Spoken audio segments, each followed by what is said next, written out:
ارقام و مقایسه هم باشن که ما در 25 و 28 مرداد 2512 چه بودیم، چه داشتیم و امروز چی هستیم و چه خواهیم شد.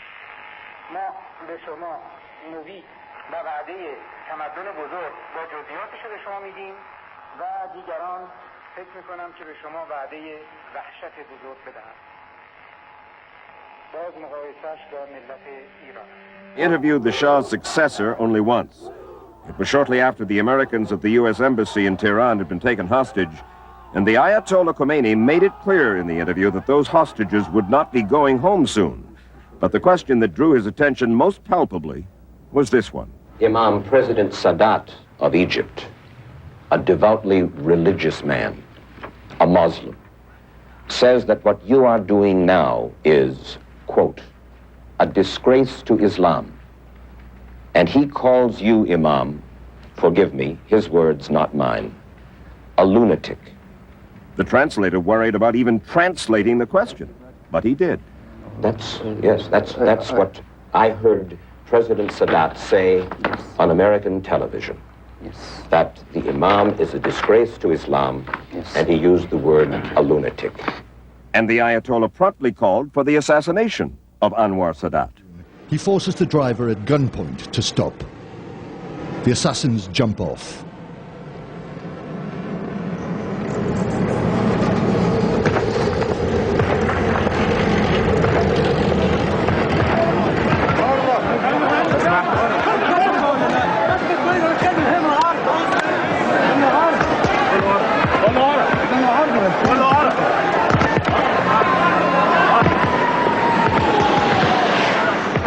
President Sadat is hit by 37 bullets, but it is a ricochet which delivers the fatal wound.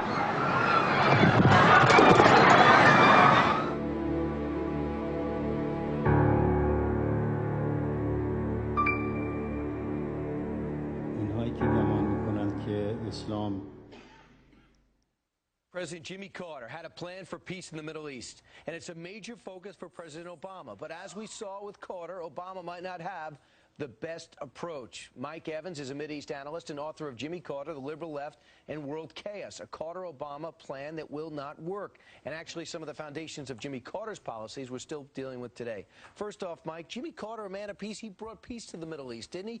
Anwar Sadat, Egypt and Israel aren't fighting. Shouldn't he be saluted? Sadat was assassinated because of Jimmy Carter. He funded the Muslim Brotherhood with $500 million, and they became known as the Taliban and Al-Qaeda.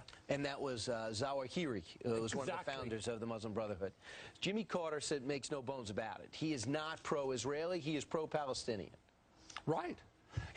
Jimmy Carter has an ideological belief system that Obama has to understand, because if he plays that game, we're going to have hell to pay for it.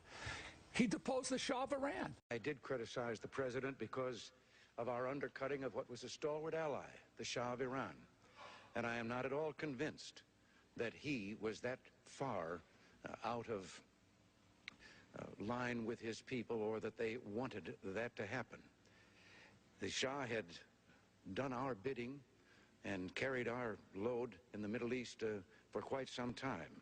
And I did think that it was a blot on our record that we let him down. Have things gotten better? The Shah, whatever he might have done, was building low-cost housing, had taken land away from the mullahs and was distributing it to the peasants so they could be landowners, things of that kind.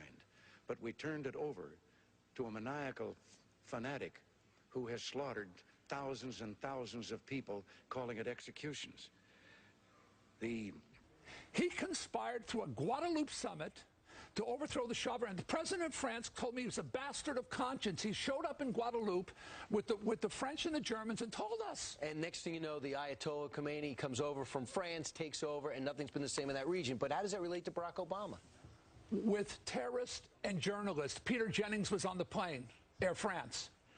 How does it relate to Obama? Obama has an ideological worldview similar to Jimmy Carter. Talk to Iran. Talk to our enemies. Reason with these people. This is really, see, Jimmy Carter rejected preemption. He rejected the Nixon doctrine. By the way, he was elected on change and hope, and he ran against an unpopular president and an unpopular war.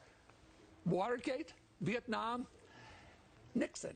And the funding of what would now be known as Al-Qaeda really started during the Carter years. Listen, when Carter conspired to overthrow the Shah, and he succeeded, the Empress of Iran, Farah told me, when he succeeded, Brezhnev said, if you do this, we will invade Afghanistan. They did.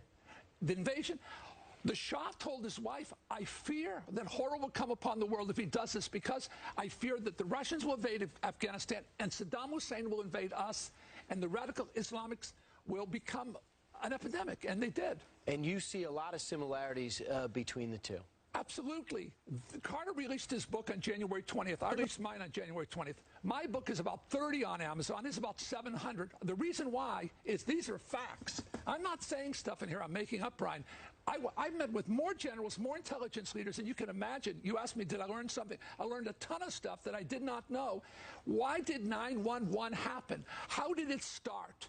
What created this crisis? It was Jimmy Carter's liberal left policies. But the dilemma that most people don't understand about Jimmy Carter, they say, what happened with 9/11? Why did we get into this mess? But what they don't understand, this man believed, he actually believed in these radical organizations as he does today. And he was funding Khomeini out of Paris through the CIA. He was supporting this operation through a man called Yazdi. He was getting him into power, working with the president of France, working with the German chancellor and the British. He was organizing, orchestrating a revolution that he thought was going to transform the world in Iran. It did. It did indeed.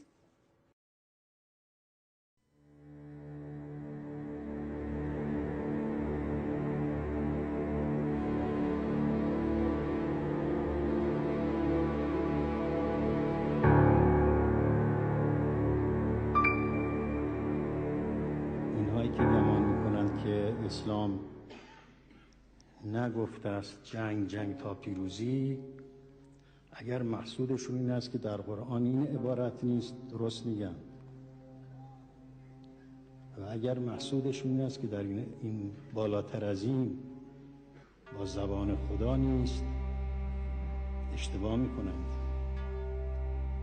قرآن میفرماید قاتلوهم حتی لا تکون فتنه. همه بشر را دعوت میکند به مقاتله برای رفع فتنه، یعنی جنگ تا رفع فتنه در عالم.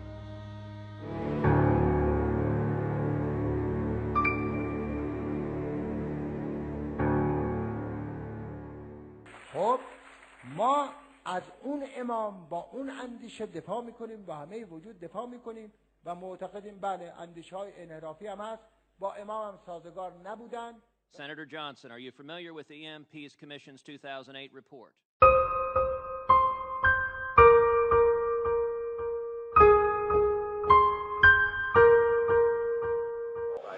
And he said, if anything happens to me, I want to be buried in Egypt. Well, we are fulfilling his wish, his will. He asked for a very simple funeral, but we are going to give all due respect to this man who has stood with Egypt in its difficult moments. President Sadat was asked whether other Muslim heads of state would now be invited to the funeral. He said no.